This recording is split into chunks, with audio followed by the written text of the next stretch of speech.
Antes de falar sobre a questão de Roberto Jefferson, há um fato que também envolve toda essa situação, que é de um absurdo enorme, atroz, de uma violência, de uma gratuidade, de realmente algo a terminar também com uma punição muito grande, apesar de na hora não ter dado em absolutamente nada, apesar da presença da polícia militar, foi a junção de apoiadores na mesma linha dessa agressividade de senhor Roberto Jefferson, mas dessa radicalidade, né, de Roberto Jefferson, esse radicalismo exacerbado, que agrediram, jogando no chão, o repórter cinematográfico da InterTV, que é uma afiliada da TV Globo, Rogério de Paula, de 59 anos. Ele levou socos, ele caiu no chão, bateu com a cabeça. Ele tinha tido um AVC recentemente. Sim. Na hora ele teve convulsão, foi levado, ficou em observação na UTI e está indo em observação no hospital até provavelmente hoje, para que ele seja liberado. Ah, mas eu não gosto da TV Globo. Ah, eu acho que a TV Globo faz uma campanha contra o presidente. Isso é um achismo de algumas pessoas. Troca de canal.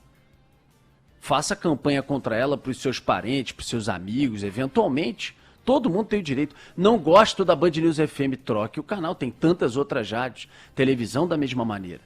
Agora, agredir, bater num profissional que está lá trabalhando e que, mesmo quando você quer debater, discutir, que deveria ser de forma pacífica, a questão da linha editorial de um canal ou outro, você ainda vai descontar em quem não tem absolutamente nada a ver com isso, que é o trabalhador que está na ponta, agredindo.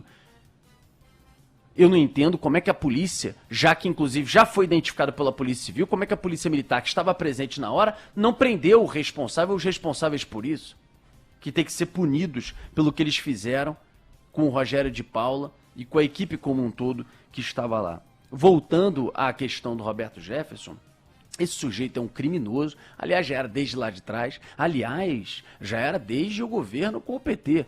Roberto Jefferson vira uma grande figura, vamos dizer assim, de destaque nacional, quando ele denuncia a época do governo do PT, nos Correios, ele tinha indicações lá, ele denuncia o esquema do mensalão. Esse cara é bandido assumido. Foi preso, depois foi solto, etc, etc, etc. Hoje, não adianta, minha gente. Assim como eu lembro a história e ela tá lá marcada na nossa história da República Brasileira, como, por exemplo, Roberto Jefferson, à época do mensalão, denunciando o PT, hoje Roberto Jefferson é Bolsonaro. E Bolsonaro agora tenta negar, ainda mais a uma semana da eleição, mas Bolsonaro tanto teve o apoio que a maior representação disso, desse apoio, dessa junção com Roberto Jefferson, é a presença de Padre Kelman no debate, por exemplo, da Globo, que ele fez lá.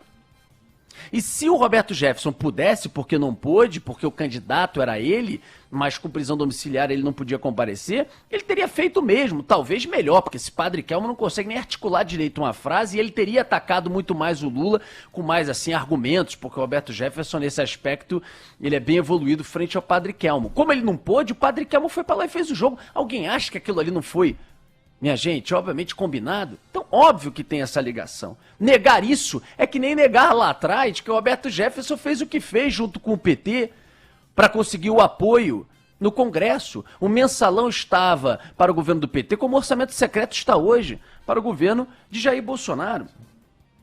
Agora, esse cara é um criminoso, atirou para matar, como disse o Vinícius Dónola, todos os tiros estão agrupados no para-brisa. Se o carro não fosse blindado, se o tiro que passou tivesse, naquele momento, pega uma pessoa sentada no banco do carro, não tinha matado um agente federal, é um milagre eles estarem vivos, ele jogou granada. Alguns perguntariam ou perguntarão, se fosse numa favela, alguém reage assim? Ia tomar muito tiro e morreria. E eu não criticaria, hein? Porque se ontem os policiais federais, que talvez tenham tido dificuldades, foram, sei lá, surpreendidos, achando que era uma ação tranquila, pacífica, parece até que alguns não estavam de colete à prova de balas, dentro de uma casa, de uma mansão, etc. Levi Gasparian, vamos chegar lá, vamos dar a ordem de prisão, vinda do ministro Alexandre de Moraes, diante dos ataques aí já relatados pelo Vinícius Dónola, e pronto, acabamos, matamos essa operação. Não esperavam do outro lado um cara armado até os dentes com granada, não poderia ter arma e atacando daquela forma os policiais, que se protegeram na hora e se salvaram, sabe-se lá como. Se fosse numa favela ou numa outra situação, reagiriam, atirariam, matariam, e eu não condenaria, porque eles chegaram lá com a ordem e foram atacados. é que ele estava lá dentro também, deve ter se protegido na própria casa. Atirou lá de dentro, jogou uma granada lá de dentro. Agora, se os policiais tivessem reagido e matado o Roberto Jefferson, poderiam alegar legítima defesa. Poderiam alegar que estavam tentando neutralizar alguém que estava atacando eles ou não. Com fuzil, com metralhadora na mão. Você viu a quantidade de perfurações da viatura da Polícia Federal? Em vários cantos da viatura da Polícia Federal. Granada, minha gente. Esse Roberto Jefferson é um bandido, é um criminoso. Vagabundo. Tem que ficar atrás das grades. Demonstrando um ódio que está espalhado por vários cantos. O mesmo ódio que leva alguns a agredir, por exemplo, um repórter cinematográfico.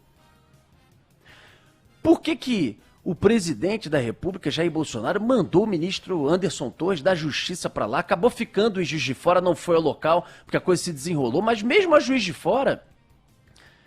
Tivemos um sequestro semana passada de um casal durante horas em São Paulo. O ministro foi?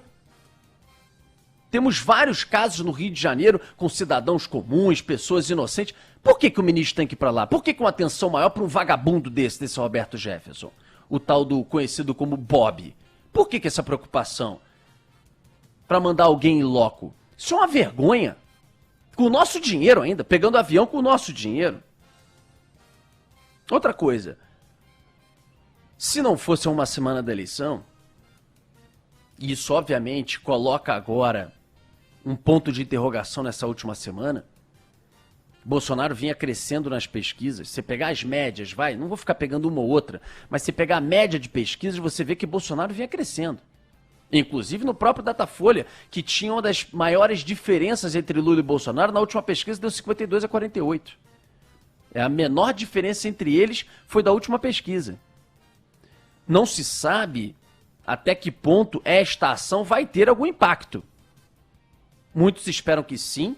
O governo está trabalhando para blindar e o PT vai trabalhar muito para explorar isso na questão da violência para tirar voto do Bolsonaro. Principalmente para o voto que o Bolsonaro tem tentado conquistar e me parece que vinha conquistando, que é o voto de centro, não é o voto dele. O voto dele, de um cara às vezes mais radical, de um cara que é anti-Lula, de um cara que é anti-PT há muito tempo, esse já está com o Bolsonaro, mesmo que ele escorregue aqui e acolá. É o cara que não vai votar no Lula, como tem gente do outro lado também, da mesma forma com o Bolsonaro. Mas tem um voto de centro, que é esse voto que vai decidir a eleição, que não quer a guerra, que não quer o ataque às instituições, que não quer esse tipo de ódio no Brasil. Não é à toa que Bolsonaro ontem reagiu imediatamente, até falando alguma forma num tweet ali da Justiça, mas depois reagindo veementemente contra a ação de Roberto Jefferson, a ponto de, quando ele chegou na Record para uma sabatina, ter dito que é um absurdo, chamou de criminoso, chamou de bandido por ter atacado o agente da Polícia Federal. Mas não apostou na retórica do ataque a Carmen Lúcia, ou ao Supremo, ou ao Alexandre de Moraes. Num tweet chegou a passar por isso, mas depois parou, porque ele sabe, se fosse há meses e meses, se fosse no meio de um mandato, alguém tem dúvida que Bolsonaro entraria também? Por mais que tivesse que condenar um ataque a agentes, porque ali ele também está trabalhando com um público muito dele, agentes, policiais, há uma revolta dentro de agentes da Polícia Federal, em grupos, etc., diante do que aconteceu ontem, de uma suposta desmoralização da Polícia Federal, etc., diante do que aconteceu, mas é um grupo muito forte e muito mais pró-Bolsonaro do que Lula. Então, óbvio que ele tinha que reagir do tipo, isso é um crime, isso é um absurdo, não pode atacar jamais agentes da Polícia Federal, papapá. Mas, em qualquer outro momento que não fosse uma semana da eleição, Bolsonaro apostaria num discurso muito mais radical em cima de ataques ao Supremo. Por que ele não faz? Claro, orientado, olhando para o voto, ele não quer essa briga nesse momento, ele não quer a briga com o voto de centro, que é o voto que ele precisa para poder passar Lula e se eleger e se reeleger.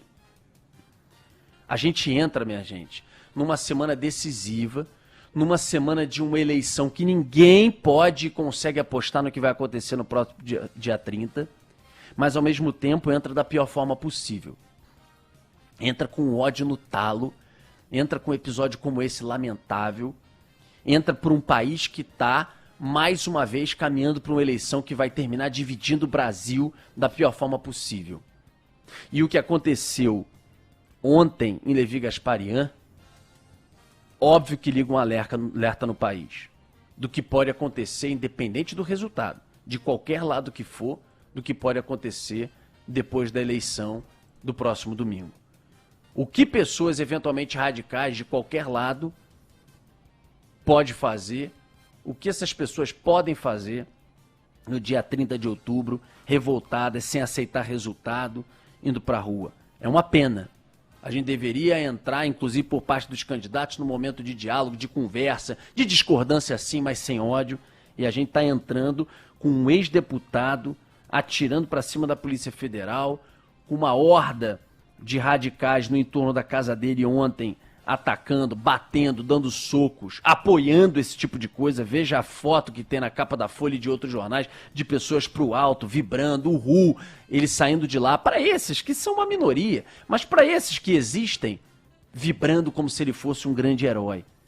E isso é apostar no radicalismo, no ódio, na guerra e num clima muito tenso que a gente chega para essa última eleição. Respirem. E vamos tentar nós, né, os que pregam, mesmo pela divergência, mas pela paz, contaminar os outros, fazer a nossa parte e tentar realmente caminhar, independente do resultado. Se você ganhar ou perder, independente do lado que você está, mas para aceitar. Teremos eleições limpas, as urnas são confiáveis. Essa discussão praticamente deixou de existir desde o primeiro turno, inclusive por parte do atual presidente Jair Bolsonaro, que sempre questionou. Temos que trabalhar pela democracia brasileira, respeitando o resultado. E mesmo que você fique chateado, chore, não goste, temos que respeitar o que vai acontecer nas urnas no próximo domingo, nos estados da federação, acho que são 12, 14 estados com segundo turno, além do governo federal, da eleição para a presidência da República.